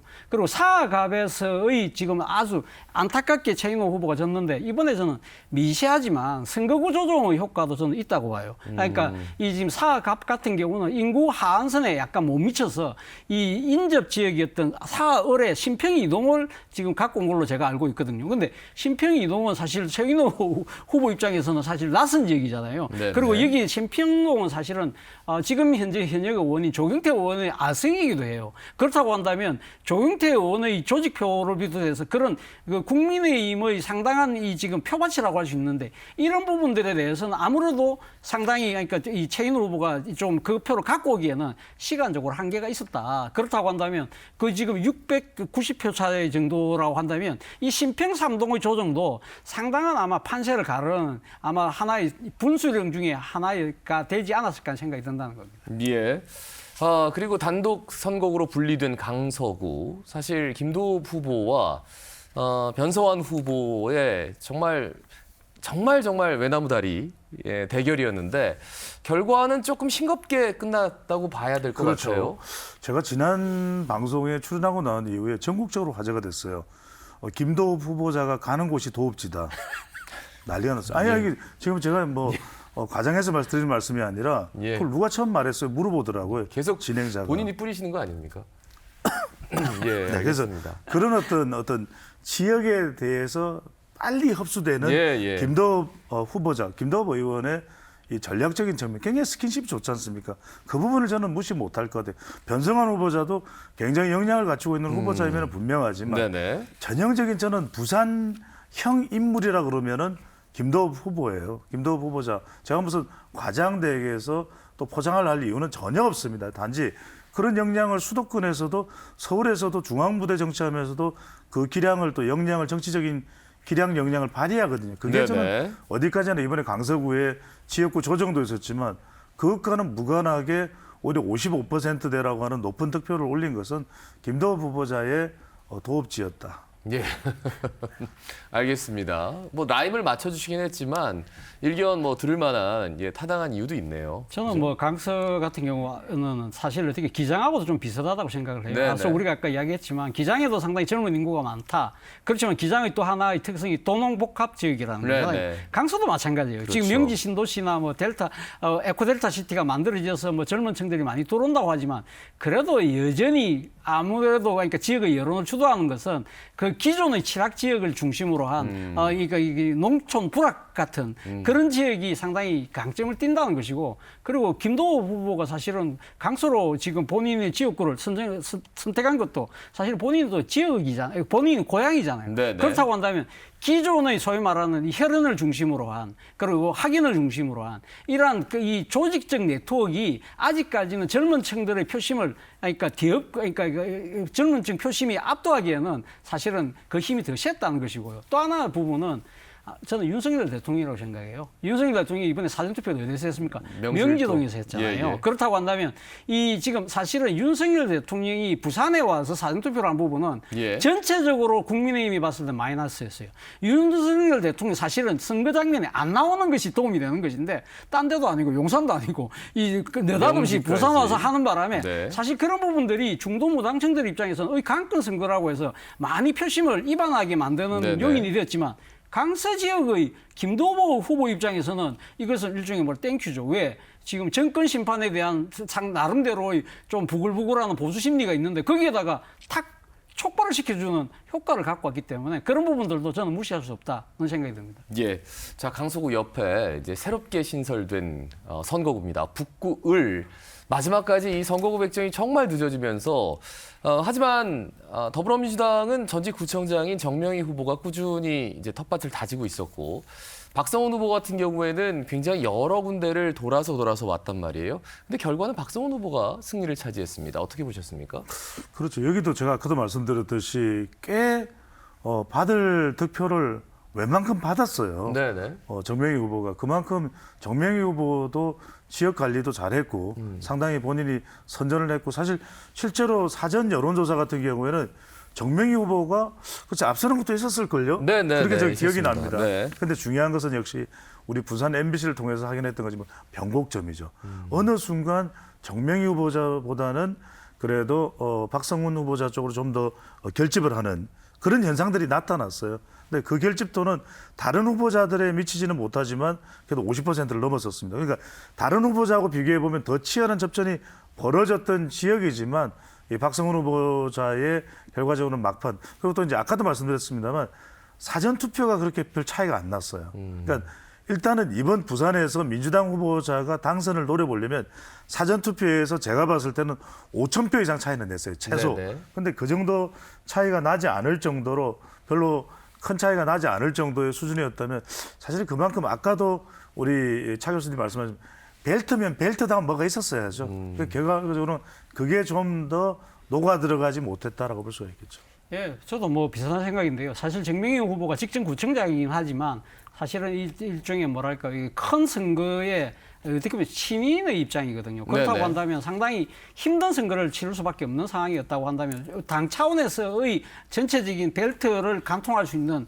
이 정책과 연대 네네. 이런 부분들이 있어야 되는데 그런 부분들을 협조를 못 받았기 때문에 그런 측면이 있는 것이고 또 한편으로 지금 그 봤을 때는 박성호 후보의 개인 경쟁력도 저는 상당히 좀 작동했다는 생각이 들어요. 뭐 바로 이 부산 경제부 시장을 했잖아요. 그리고 그렇죠.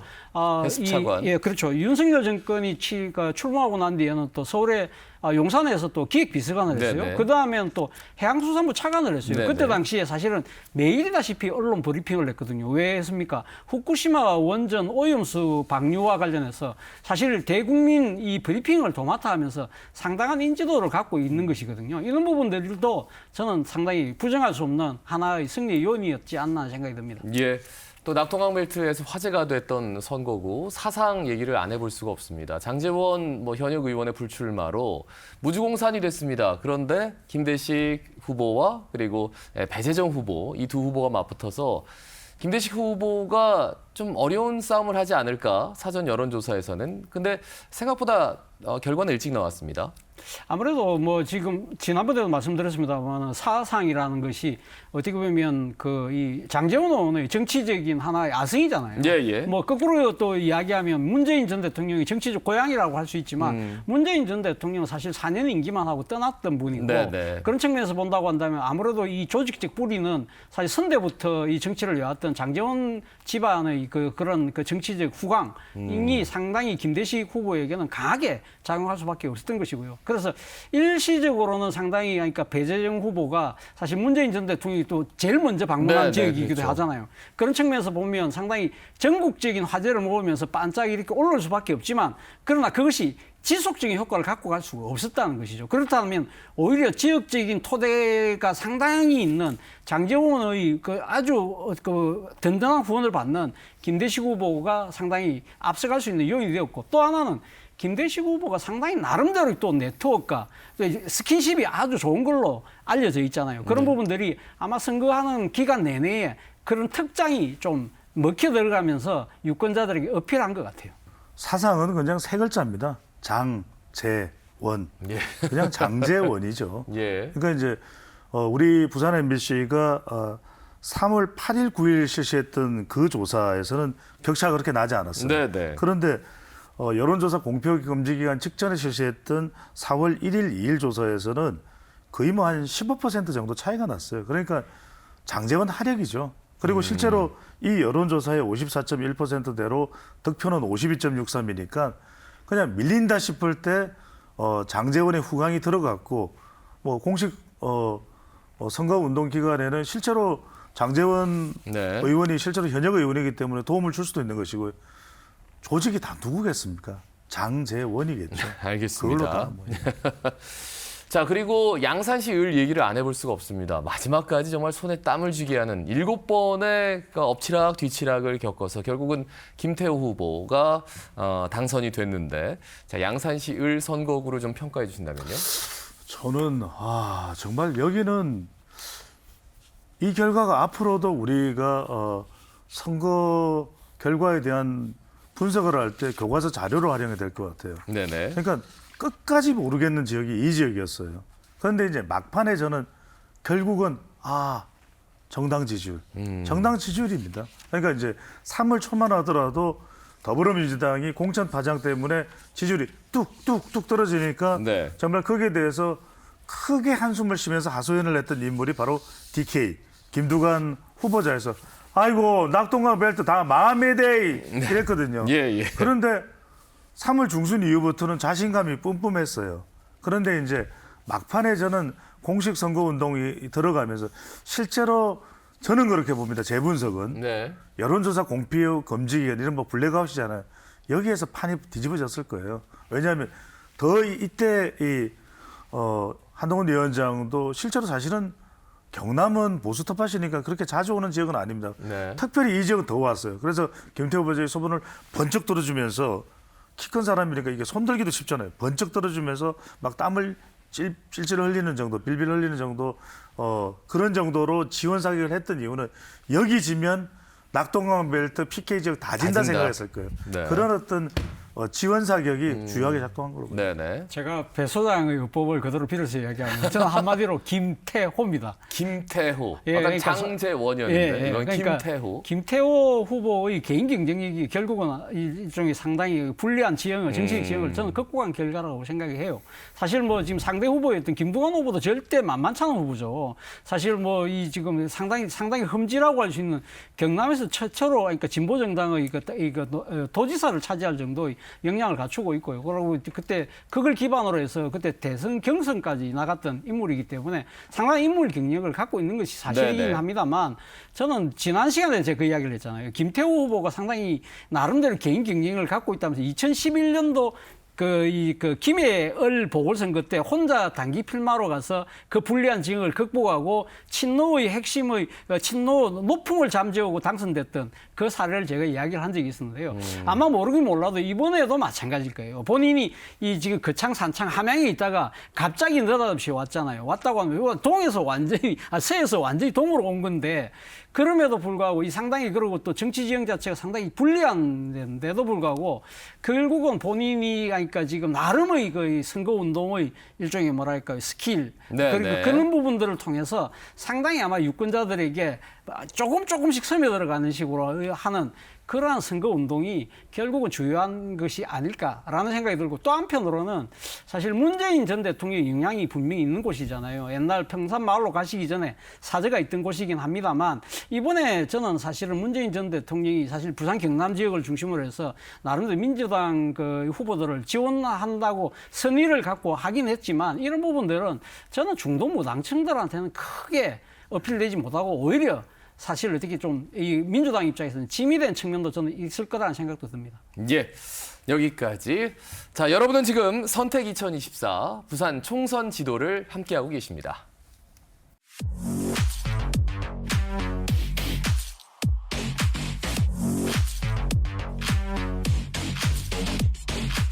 서울보다 나은 부산이 되면 왜 안 되죠? 왜 안 됩니까? 국회의원 의석수도 큰 차이 안 납니다. PK 다 합하면은 40석, 네네. 서울은 48석이거든요. 저는 부산을 정말 이 PK 지역을 서울보다 더 낮게 만들자.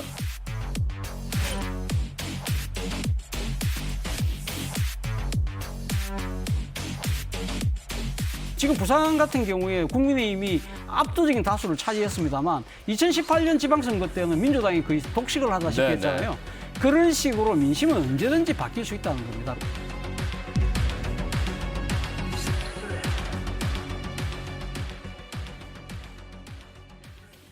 자, 부산의 각 지역별 선거를 좀 분석을 해봤는데, 자, 이번에는 총평을 하는 시간을 한번 해보겠습니다. 그러니까 일단 좀 다른 게 사실 전국적으로 선거를 보면 대통령실 출신이나 영입 인재들 이렇게 공천받은 후보들이 정말 별로 좋지 않았거든요. 그런데 부산은 다 일단은 입성을 했습니다, 국회에. 이거를 어떻게 판단해 볼 수 있을 건지 한번 여기부터 시작해 보죠. 저는 역시 부산이다. 그런 말씀을 드릴 수밖에 없는 것은 정치학 교과서에 이런 표현이 있습니다. 이른바 순수한 조정 역할, 비나인 리얼라이먼트라는 이야기를 하는데 어느 한쪽으로 기울어지는 것에 대한 경계 심리가 부산에는 있습니다. 독재도 안 된다. 또는 정말 말 그대로 지나친 색깔론도 안 된다. 이게 부산 시민입니다. 그래서 부산이 부마 항쟁의 진원지가 됐던 것이고 또 어떤 다른 지역보다도 부산 출신의 대선 후보나 대통령 당선자가 많다라는 것은 그만큼 부산 지역의 역동성입니다. 저는 사실은 국민의힘이 17곳이나 당선됐지만 저는 손을 완전히 들어준 게 아닙니다. 자, 뭐 이번에 민주당이 이기는 것 같으니까 한번 힘 좀 줘본데 어찌하니까 본다 이게 지금 저는 부산의 심리다. 그래서 지금 그걸 보면서 말 그대로 중재자의 역할을 해준 것이 부산의 이번 표심의 어떤 결정체였다고 보고요. 중요한 건 이겁니다. 이번 부산 결과에 대해서 저는 낙동강 결정 결과에서 절대 두 정당이 잊지 말아야 될 것. 국민의힘은 그래도 우리 부산은 우리 편 아이가 천만의 말씀입니다. 자칫 잘못하면 언제든지 디비지는 곳입니다. 그래서 저는 정말 국민의힘이 정신 차리고 잘해야 된다. 이 지지세를 유지하기 위해서. 또 뿐만 아니라 민주당도 얼마든지 기회가 있습니다. 이제 다수당이 됐습니다. 네네. 그러면은 정말로 부산을 위한 정책을 내놔야 됩니다. 이제는 부산에 와서 선거 때만 와서 고개를 빼곡히 내미는 절대 안 됩니다. 이제 우리 부산 민심이 다음 총선에서도 변할 수 있기 때문에 그런 부분들을 저는 좀 더 유념해야 될 것으로 보입니다. 예, 뭐 저도 비슷한 생각을 하는데요. 사실은 뭐 이번에 민주당이 의석수로는 참패를 했지만 앞서도 이야기한 대로 득표수는 4년보다 또 늘었거든요. 네네. 그거는 진짜 대한민국 지금 그 국회의원 선거 제도가 갖고 있는 이 소선거구제의 맹점 때문에 그런 착시 효과가 생긴 건 분명해요. 그렇지만 그렇기 때문에 민주당 입장에서도 상당히 이번에 가면 이 결과에 실패해서 부산 지역 포기하서는 안 된다는 것이죠. 그러니까 어느 정도 부산에서도 상당히 정권 심판에 대한 호응도가 상당히 그만큼 있었다는 것이거든요. 그런데 문제는 결정적으로 뒤집을 수 있는 변곡점까지 못 갔다는 부분인데 그런 부분들은 좀 더 분발하면 될 것 같고요. 그래서 어떤 부분을 좀 더 분발해야 되느냐. 앞서 질문을 이렇게 하셨잖아요. 왜 이번에 국민의힘의 뭡니까 새로운 후보들을 많이 했는데 그 후보들은 다 당선됐다는 식으로 말씀하셨는데 사실 거꾸로 이야기하면 민주당은 소위 말하는 세피수열에 사실 모습을 보이지 않았잖아요. 제가 첫 번째 우리 이 시간 때 구간이라고 이야기했잖아요. 민주당 후보들은 구간들이다. 그것이 전직 구청장이나 전직 지역위원장으로 지역이 밀착된 인물들을 내세웠다. 물론 대안이 별로 없다 보니까 그런 측면이 분명히 있다고 했지만 그러나 민주당도 나름대로는 여기 지역에 새로운 인물들을 보여야 될 그런 모습들이 있어야 되는데 그런 걸 보이지 않았다는 것이죠. 그러니까 중앙당 차원에서는 격전지라고 할 수 있는 수도권 있는 데는 새로운 인물, 어떤 인물들 좋을까 막 그렇게 나름대로 경쟁 체제를 하고 경선도 하고 했지만 사실상 부산 같은 경우는 몇 군데 빼고는 거의 다 단수 공천을 했잖아요. 네네. 이런 부분들이 사실 어떻게 보면 후보의 경쟁력을 어떻게 보면 갉아먹는 측면이 분명히 있는 것이거든요. 그렇다고 한다면 민주당이 이번에 절반의 실패를 했다는 것, 절반의 성공을 했다는 것인데 좀 더 완전 성공을 하기 위해서는 여기에 후보를 공천하는 단계에서부터 후보의 인물 경쟁력 그리고 세피수열이라는 변화와 혁신에 대한 유권자들이 기대에 충족하는 모습도 보여줘야 된다는 숙제를 이번에 남겨줬다고 생각합니다. 예. 자, 지난 방송에서 두 분이 또 강조해 주신 게 투표율입니다. 그런데 투표율이 67.5%로 지난 총선과 비슷했습니다. 그 결과도 그래서 비슷한 건가요? 어떻게 해석을 해야 될까요? 저는 이제 특별하게 아주 다른 지역에 비해서 광역 지역에 비해서 상대적으로 높았던 건 아니라고 봅니다. 왜냐하면 뭔가 파란이 일어나려면 사전 투표율이 우리가 예상한 것보다 더 높아요. 또 다른 지역과 비교했을 때도 더 높아야 되는데 네네. 그 정도 수준은 아니었어요. 서울은 사전 투표율이 상대적으로 좀 높은 편이었습니다. 뭐 전남이나 이런 곳은 우리가 굳이 여기서 추가적으로 분석할 이유는 없을 테고. 네네. 그렇다면 아까도 말씀드렸습니다. 오늘 일관되게 재분석 속에서 녹아 있는 것은 사전 투표 때 민주당 투표자들이 민주당 성향의 지지자 투표자들이 후보자들의 기대만큼은 안 나왔다. 그리고 표 차이도 많이 나지 않았다. 그것은 말 그대로 이번 투표율이 부산에서는 좀 더 민주당이 그 열기를 끌어내지 못했는데 여기서 한 가지 포인트만 짧게 말씀드리면 뭐냐면 네네.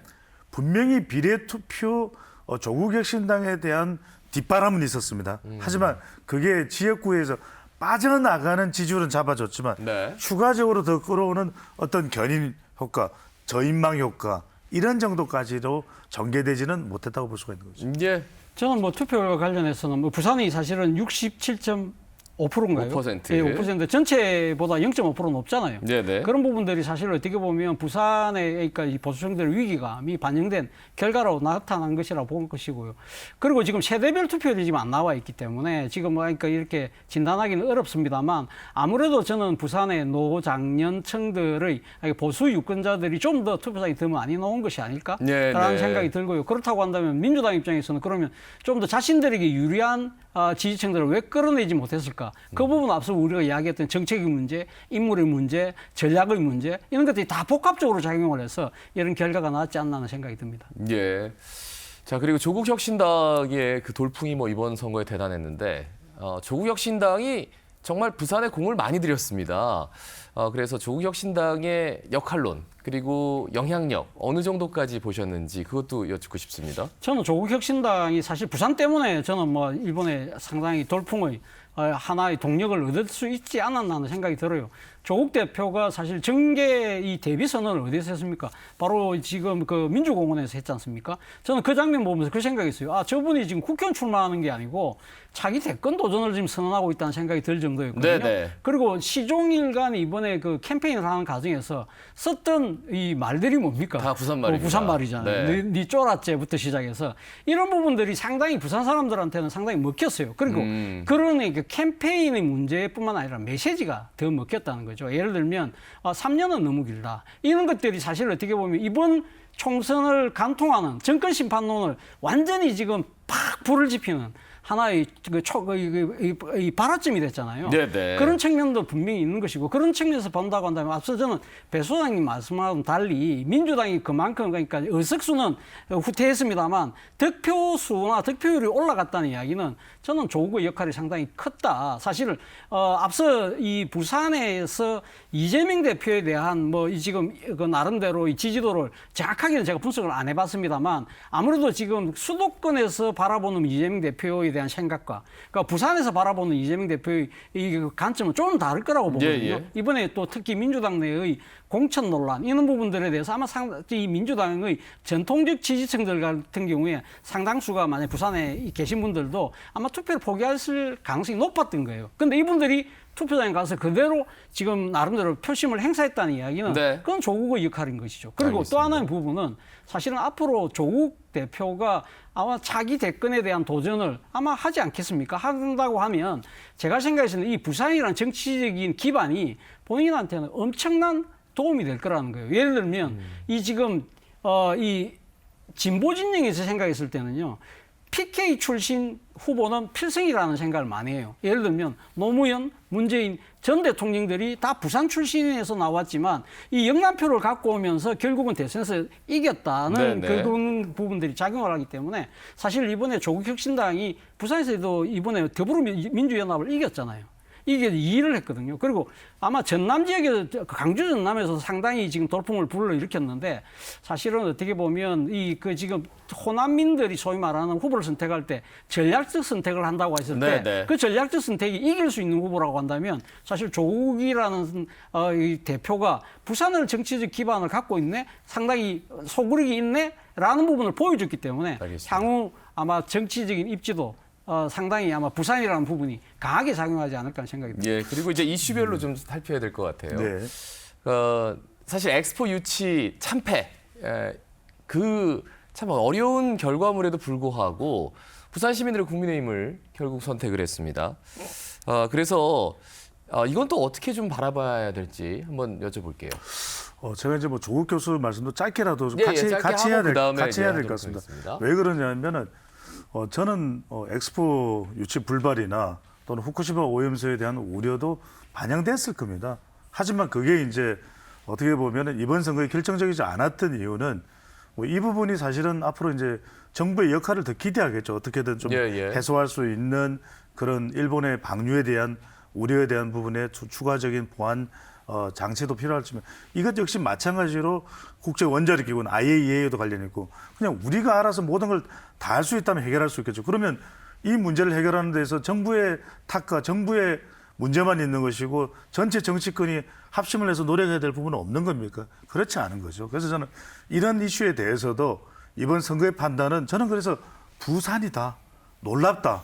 그 이야기는 말 그대로 비나인 리얼라이먼트, 순수한 마음이 일어나서 재조정을 하는 부산의 민심이 작동한 것이고 저는 조국 대표에 대한 견해는 차 교수님과 다릅니다. 왜냐하면 이번에는 어떻게든 윤석열 심판론이 그래도 부산에서 또 부각됐기 때문에 그 일정한 여지를 파고든 것이겠죠. 예. 고마 치아뿌라 뭐 너희들 쫄았지. 근데 부산 사람들 다 사투리 합니다. 우리 사투리 못해서 사투리 안 합니까? 그런데 그건 뭐냐면 이건 누구나 할 수 있는데 그게 기능이 되거나 효능이 돼서는 안 되겠죠. 정말 조국 대표에게 원하는 거 정말 부산 출신이면 부산이 뭘 원하는지 지금 그 말씀 드리려고 산업은행, 가덕도 신공항 엑스포 유치 제도전이나 올림픽에 대한 하계올림픽 제도전, 글로벌 허브 도시 특별법, 원도심 재개발에 대해서 조국 대표가 내놓은 해안이 있습니까? 저는 이제는요, 어떤 이런 이념적 잣대를 가지고서 대립각을 세우는 조국 대표보다도 네네. 정말 일 잘해서 아이고 자갈치장 가면 아이고 일 잘하는데 일이 잘하나 이런 이야기를 더 부산 시민들은 예, 예. 유권자들은 원할 걸로 보입니다. 언급해 주신 김에 정말 뭐 글로벌 도시 특별법도 있고 산업은행 부산 이전도 있고 자 이번 선거 결과가 이런 큰 이슈들 지금 이제 산적한 이슈들에 어떤 영향을 미칠 것인지에 대해서도 좀 언급해 주시면 좋을 것 같아요. 사실 부산에서는 국민의힘이 압승을 했습니다만 전체적인 판세에서는 국민의힘이 거의 뭐 위기선까지 지금 밀릴 정도로 참패를 네, 했잖아요. 네, 네. 그렇다고 한다면 아마 입법 권력도 아마 민주당의 뜻대로 다 할 수밖에 없는 상황이다. 그런데 문제는 민주당의 나름대로 일종의 뭐랄까요 입법을 할 수 있는 그러니까 그 작동의 통로 이런 부분들이 사실은 지금 전재수 의원을 비롯해서 지금 부산 경남 울산에 지금 민주당 5석밖에 안 되잖아요. 이런 부분들이 과연 제대로 그렇죠. 작동할 것인가? 네네. 그렇다고 한다면 결국 지금 이번에 당선된 국민의힘 의원들이 진짜 본인이 야당인 것처럼 국회에서는 정말 발벗고 뛰어들 수밖에 없는 상황에 내몰렸다는 것이죠. 그러니까 다수당이 지금 그 법 바꾸는데 소극적이에요, 안 바꿔줘요. 그러고 한다면 그 사람들에게 직접 찾아가서 뭔가 설득하려는 노력, 저것이 안 될 경우에는 여론에 호소하는 장면까지는 보여야 되는데 네, 사실 예. 뭐 산업은행 본점 이전에 대해서 서울 사람들에 가서 물어보십시오. 그게 현안인지도 몰라요. 그렇지 않나요? 그런 부분들이 부산만 지금 알고 있는 부분이에요. 글로벌 무슨 뭐 도시 특별법 한다고 다른 데도 다 하는 거 아니야? 다들 그렇게 생각하는 거거든요. 그런 부분들이 사실은 이 중앙 정치 무대에서 그걸 이슈화시키고 의제화시키고 그걸 갖다 관철시키기 위해서는 사실 부산 의원들이 부산이라는 오히려 이런 지역적 족쇄를 벗어나서 더 열심히 활약해야 되는 이유이기도 합니다. 제가 꼭 짧게 이 말씀 드리고 싶습니다. 네네. 서울보다 나은 부산이 되면 왜 안 되죠? 왜 안 됩니까? 국회의원 의석수도 큰 차이 안 납니다. PK 다 합하면은 40석, 네네. 서울은 48석이거든요. 저는 부산을 정말 이 PK 지역을 서울보다 더 낮게 만들자. 정말 가덕도 신공항도 만들 것 같으면은 영종도 공항보다도 더 글로벌하고 간사이 공항보다도 더 낮게 만들자. 못 만들 이유가 없습니다. 네네. 말 그대로 상하이 그러지만 우리가 상하이보다 더 좋아질 수 있습니다. 저는 그런 의지와 인식을 가지고 와야지 언제까지 제2의 도시 그래 순서 다 매겨놔서 이 순서는 영원히 안 변해. 이런 게 대한민국의 발전을 저해하는 겁니다. 저는 한마디로 우리 부산시가 박형준 시장도 저는 슬로건을 서울보다 나은 부산 세계 넘버원 도시 네네. 부산을 만들자. 그런 인식적 대전환을 할 필요가 있을 것으로 보입니다. 네, 알겠습니다. 자, 이거 뭐 총평에선 꼭 들어가야 될 질문인데 이제 앞으로 전국이 어떻게 될 것인가에 대한 질문 그리고 당장 저는 궁금해지는 게 이제 지방선거 얼마 남지 않았잖아요. 그래서 지방선거에 이 국회의원 선거가 이제 쭉 지나가면서 여러 가지 이야기들이 나올 텐데 어떤 영향을 끼칠지 지금 뭐 낙선한 분들도 많이 나오시겠죠. 예, 어떻게 보십니까? 민심은요 고정되어 있는 게 아닙니다. 민심은 항상 변합니다. 사실 뭐 지금 2022년 그 지방선거를 한번 생각해 보세요. 그때 그리고 바로 그 직전에 대선까지 사실 정권 교체해서 윤석열 정권이 지방선거까지 이겼을 때 아마 2년 뒤에 이번 총선 같은 경우 쉽게 이길 거라고 다들 이야기했잖아요. 그러나 네네. 2년 만에 민심은 180도로 바뀌었어요. 그렇기 때문에 사실은 이 민심은 상당히 가변적인 것이거든요. 그 가변적인 부분은 어디서 발동되느냐? 결국은 이 권력의 오만, 이 독주, 뭐 이런 부분들이 결국은 지금 민심이 바뀌는 하나의 결정적인 요소가 될 수밖에 없다. 그렇다고 한다면 지금 부산 같은 경우에 국민의힘이 압도적인 다수를 차지했습니다만 2018년 지방선거 때는 민주당이 거의 독식을 하다시피 네네. 했잖아요. 그런 식으로 민심은 언제든지 바뀔 수 있다는 겁니다. 그러니까 항상 그런 말 있잖아요. 그러니까 지금 권력이고 정치 권력은 사실은 이 물이었던 배와 같다는 거예요. 그렇기 때문에 언제든지 그 물이 상당히 바람이 불고 하면 언제든지 뒤집을 수 있는 그러한 상황이다. 그런 측면에서 본다고 한다면 누구든지 이 선거에서 이겼다고 해서 자만하거나 방심하면 언제든지 또다시 그러니까 심판받을 수 있다는 것은 어느 여야가 다 명심해야 된다는 생각이 듭니다. 알겠습니다. 자, 긴 시간 동안 상당히 많은 부분에 대해서 짚어주시고 분석해 주셨는데 마지막으로 정말 이번 선거를 특히나 부산의 이 분석 이후에 총평을 해주신다면 짧게 해주신다면 어떤 말씀 해주시겠습니까? 배 소장님? 아주 짧게 말씀드리겠습니다. 네. 잘해라. 그러니까 민심은 천심입니다. 당선자도 잘해야 되고 낙선자도 잘하면 기회가 오고요. 윤석열 대통령도 잘해야 되고 한동훈 위원장도 언제 기회가 또 다시 오게 되면 또 잘해야 되고 이재명 대표, 조국 대표 다 잘해라. 이번 선거에 가장 그 뜨거운 이 인물이 바로 윤석열 대통령이었잖아요. 네네. 윤석열 대통령이 지난해 10월 달에 서울 강서구청장 보궐선거에서 국민의힘이 참패했을 때 이 이야기를 하셨어요. 국민은 늘 무조건 옳다 그랬거든요. 예. 저는 사실 이번에 나타난 민심이 그것이 전체 판세든 부산의 판세든 민심은 늘 옳습니다. 그렇다고 한다면 여야 모두 어떤 위치에 있다고 하더라도 이 민심을 정말 제대로 새기는 그런 모습을 보여야 되지 않을까 생각이 듭니다. 알겠습니다. 자, 선택 2024 부산 총선 지도. 긴 시간 우리 시청해주신 여러분 대단히 감사드리고요. 오늘 두 분도 덕분에 이번 총선이요 좀 많이 보이고요. 그리고 좀 해안이 넓어진 것 같습니다. 감사합니다. 예. 자, 시청해주신 여러분 대단히 감사합니다. 오늘 방송 여기서 마무리하겠습니다. 고맙습니다.